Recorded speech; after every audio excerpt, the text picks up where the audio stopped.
बिस्मिल्लाहिर्रहमानिर्रहीम। अस्सलाम वालेकुम स्टूडेंट्स।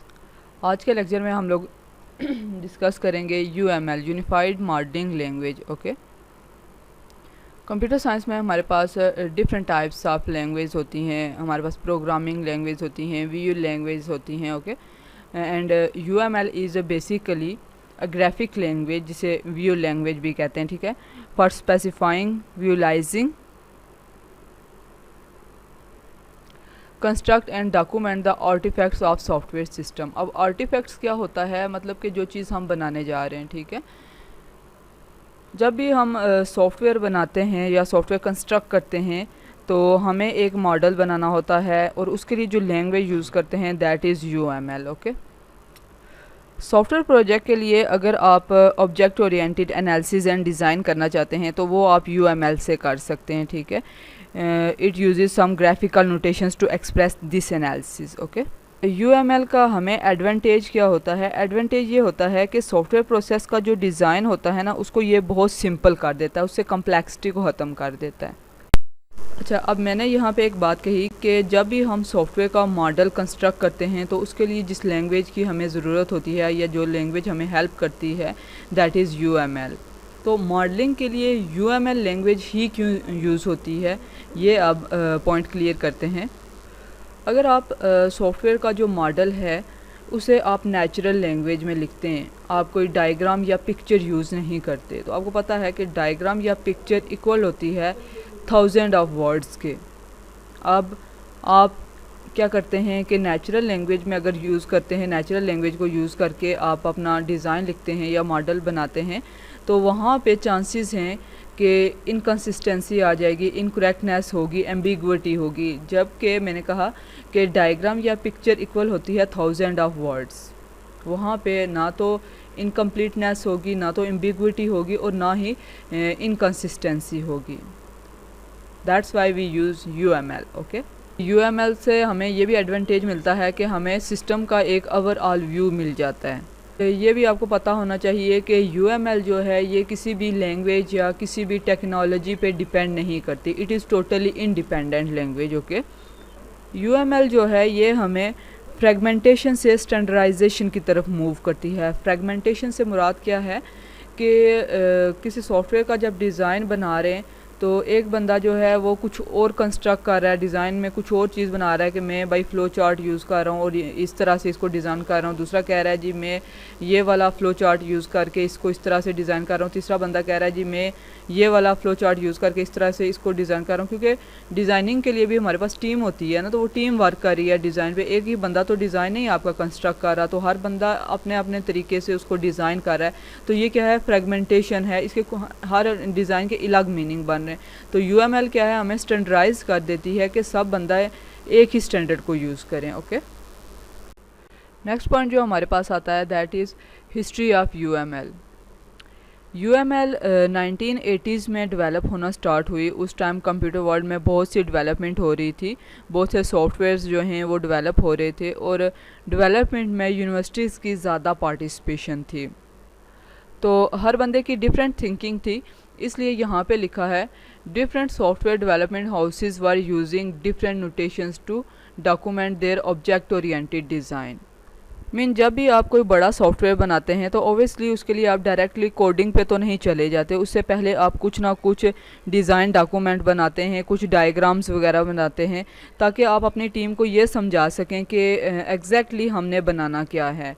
तो उसके लिए डेवलपमेंट हाउसेस जो हैं अलग टाइप की, हर डेवलपमेंट हाउस जो है वो अलग अलग टाइप्स की नोटेशन यूज़ कर रहा था।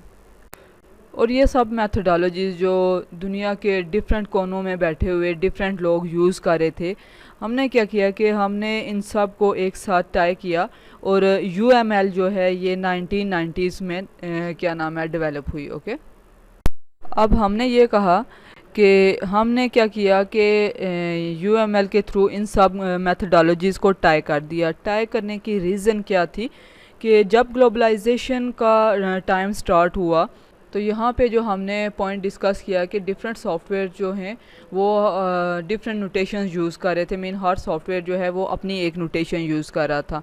हमने अपना सॉफ्टवेयर जो है वो कहीं से डिज़ाइन करवाया है, किसी एक इंडस्ट्री से डिज़ाइन करवाया है और उसे हम मेंटेनेंस के लिए किसी दूसरे के पास भेज रहे हैं। तो अब ज़ाहिर है उस इंडस्ट्री ने अपनी नोटेशंस यूज़ की हुई हैं, अपनी मेथोडोलॉजी यूज़ की हुई है। तो इस चीज़ को समझने के लिए अब हमें थोड़ा टाइम भी लगेगा और मे भी हम कुछ चीज़ें जो हैं वो समझ भी ना सकें। तो यहाँ पे हमारा टाइम भी लग रहा है और क्या नाम है, कास्ट भी बहुत ज़्यादा लग रही है। फिर ज़ाहिर है हमें वहाँ से इंडस्ट्री से कोई बंदा हायर करना पड़ेगा या फिर उन्हें ज़्यादा पेमेंट करनी पड़ेगी कि ये हमें ट्रांसलेट करके दें, हमें ये चीज़ समझ नहीं आ रही। तो उसके लिए एक स्टैंडर्ड पे, ग्लोबलाइजेशन को यूज़ करते हुए एक स्टैंडर्ड पे होना ज़रूरी था। तो जो हम ये बात कह रहे हैं कि क्या नाम है, ओल्ड डेज़ में क्या था कि डिफरेंट सॉफ्टवेयर हाउसेस की डिफरेंट टर्मिनोलॉजीज़ थी जिसके थ्रू वो डायग्राम्स को डिज़ाइन कर रहे थे। यहाँ पे कुछ सॉफ्टवेयर हाउसेस मेंशन हैं जो उस टाइम पे जिन्होंने अपनी अपनी टर्मिनोलॉजीज़ इंट्रोड्यूस करवाई हुई थी। सबसे पहले जो थे दैट इज़ जेम्स सेरेम्बो। इन्होंने ऑब्जेक्ट मैनेजमेंट टेक्नोलॉजी को इंट्रोड्यूस करवाया और आफ्टर दैट बूच की मेथोडोलॉजी थी। आफ्टर दैट जैकबसन, इनकी जो मेथोडोलॉजी थी that is object oriented software engineering. Odell की methodology and then Shlaer and Mellor methodology. और ये जो 5 लोग हैं इनमें से ये जो फर्स्ट 3 पर्सन्स हैं इन्हीं की मेथोडोलॉजी का कॉम्बिनेशन जो है वो हम यूज़ करते हैं। लास्ट 2 जो पर्सन्स हैं इनकी मेथोडोलॉजी की बहुत कम चीज़ें जो हैं वो हमने यूज़ की हैं। ओके, यूएमएल को ऑब्जेक्ट मैनेजमेंट ग्रुप ने 1997 में अडॉप्ट किया था। मेजरली आईबीएम इंडस्ट्री ने इसकी यूनिफिकेशन पे काम किया था और बहुत सी इंडस्ट्रीज़ के एसोसिएशन से ये काम हुआ था, क्योंकि हम ये कह रहे हैं ना कि हर इंडस्ट्री का जो है अपना एक अलग मेथड था फॉर मॉडलिंग द डायग्राम। तो डिफरेंट इंडस्ट्रीज़ को एसोसिएट करके फिर इस पे काम किया गया। ओके, यूएमएल पे। तो यहाँ पे जो मैंने बात कही कि ये जो 3 फर्स्ट 3 पर्सन्स थे इनकी मेथोडोलॉजी को यूज़ किया गया, तो इनकी मेथोडोलॉजीज़ में कहीं ना कहीं कुछ ना कुछ पोर्शन कॉमन था। वो जो कॉमन पोर्शन था वो हमने यूएमएल में डाल दिया और कुछ नई चीज़ें ऐड करके यूएमएल को स्टैंडर्डाइज्ड कर दिया। UML अभी भी अंडर डेवलपमेंट है। UML is a modelling language. तो इसकी डायग्राम को तैयार करने के लिए बहुत से सॉफ्टवेयर इंडस्ट्रीज़ ने अपने अलग अलग टूल बॉक्सेस तैयार किए हुए हैं, जिसमें one of the most famous tool box is Rational Rose. तो IBM का जो रैशनल रोल्स है वो इन सब टूल बॉक्सेस को सपोर्ट करता है। आप IBM के रैशनल रोल्स को यूज़ करके इन सब डायग्राम्स को डिज़ाइन कर सकते हैं, बना सकते हैं, कंस्ट्रक्ट कर सकते हैं। ओके, रैशनल रोल्स जो है ये फ्री सॉफ्टवेयर तो नहीं है, फिर भी बहुत सी कंपनीज़ जो हैं अगर उन्हें क्वालिटी एश्योरेंस करनी हो तो वो रैशनल रोल्स को यूज़ करती हैं। Now the point is why use UML models. UML models को यूज़ करके हमें अपने सिस्टम का एक एब्स्ट्रैक्ट मैकेनिज़्म मिल जाता है। ओके, एब्स्ट्रैक्ट मैकेनिज़्म का हमें एडवांटेज क्या है कि लेट्स सपोज बैंकिंग सॉफ्टवेयर है, तो वो ज़ाहिर है छोटा सॉफ्टवेयर तो नहीं होगा, उसकी लार्ज रिक्वायरमेंट्स होंगी, बहुत बड़ा सॉफ्टवेयर है। अब मेरी जो टीम है वो भी कोई छोटी टीम नहीं है, वो भी बहुत बड़ी टीम है और मैंने अपनी टीम को ये बात समझानी है कि हम लोग डेवलप क्या करने जा रहे हैं। तो अब यही बात है कि नेचुरल लैंग्वेज में अगर हम बात करेंगे तो वही इनकन्सिस्टेंसी, इनकम्प्लीटनेस वगैरह की बात आ जाती है। बट मॉडल क्या है कि मॉडल एक टीम को एक ही वे में, एक ही रोड मैप पे ले आता है कि that's we are going to develop. Okay, उनका हर लिहाज से जो भी कन्फ्यूजन, जो भी कंसेप्ट्स हैं वो क्लियर कर देता है। ओके, UML जो है ना ये हमारे सिस्टम के इम्पॉर्टेंट एक्सपेक्ट्स को कैप्चर करता है। जब इम्पॉर्टेंट एक्सपेक्ट कैप्चर होते हैं तो ज़ाहिर है हमें एब्स्ट्रैक्ट व्यू मिल जाता है वहाँ पे। ओके, फिर क्या है कि जो मॉडल होता है उसमें हम हमेशा अपने सिस्टम के स्ट्रक्चर को या फिर अपने सिस्टम के बिहेवियर को डिस्कस करते हैं कि हम लोग, हमारा सिस्टम जो है वो इस तरह से स्ट्रक्चर होगा या उसका बिहेवियर इस तरह से होगा। तो ये चीज़ भी फिर हमें क्लियर हो जाती है कि how our system is going to behave. Okay, then model का जो हमें मेजर एडवांटेज है दैट इज़ कि हम कस्टमर के साथ ये एग्रीमेंट क्लियर करते हैं कि that's what we are going to deliver you.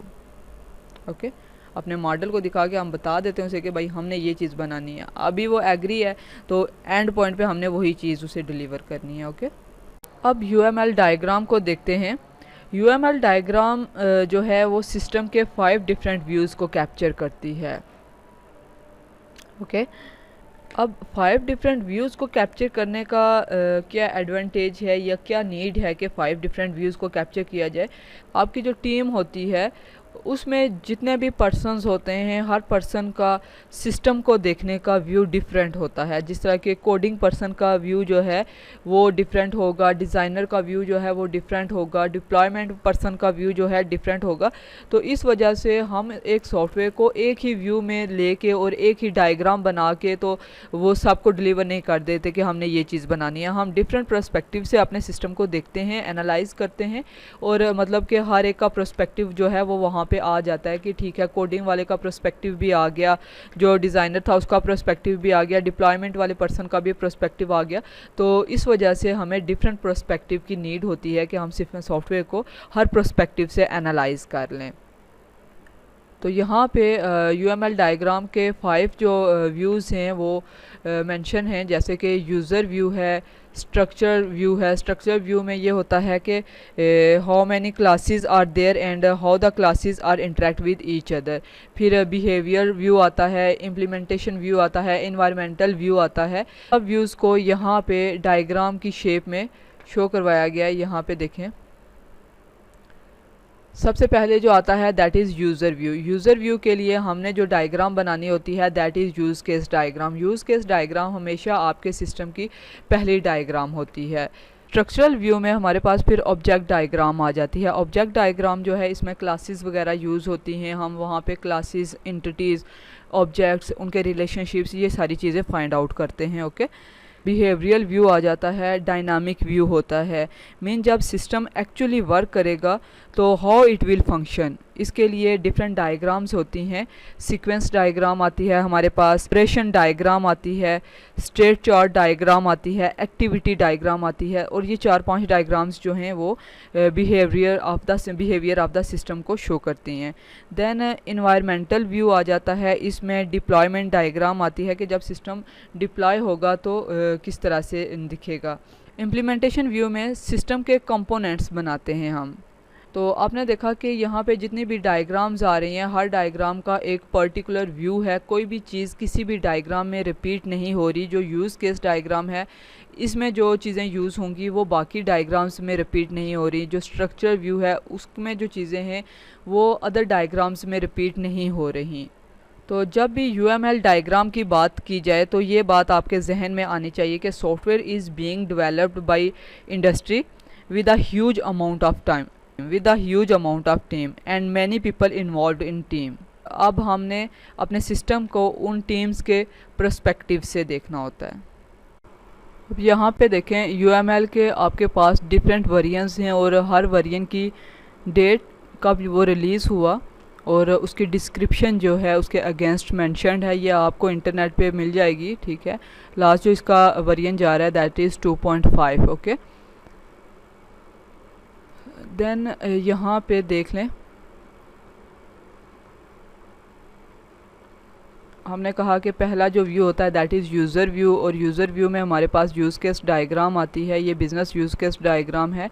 Different ये देखें, रेस्टोरेंट बिज़नेस मॉडल है, ये क्या है, airport check in security screening business model.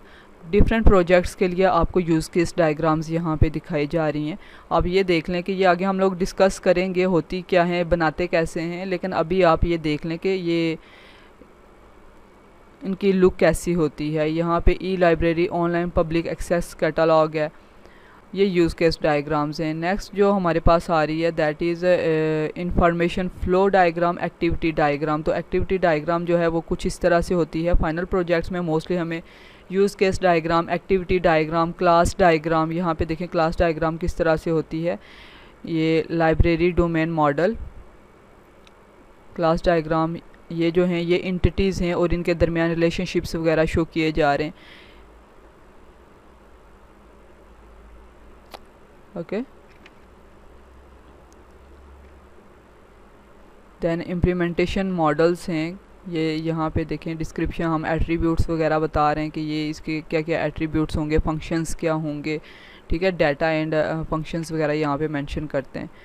Object diagrams, composite structure diagram, इसमें ये देख लें आप ये नेट पे आप लोगों को बेशुमार हेल्प मिल जाएगी। तो अभी जस्ट इनका स्ट्रक्चर के हम लोगों ने UML में जो डायग्राम्स पढ़ी हैं वो किस तरह से नज़र आती हैं, हम लोगों ने डिज़ाइन किस तरह से बनाना होता है। डिप्लॉयमेंट डायग्राम देखें, डिप्लॉयमेंट डायग्राम कैसी होती है, नेटवर्क डायग्राम, एक्टिविटी डायग्राम देखें,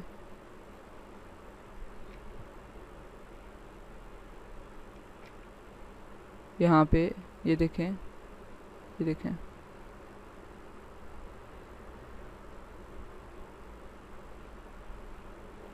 okay, that's the end of your lecture. Stay blessed. अल्लाह हाफिज़।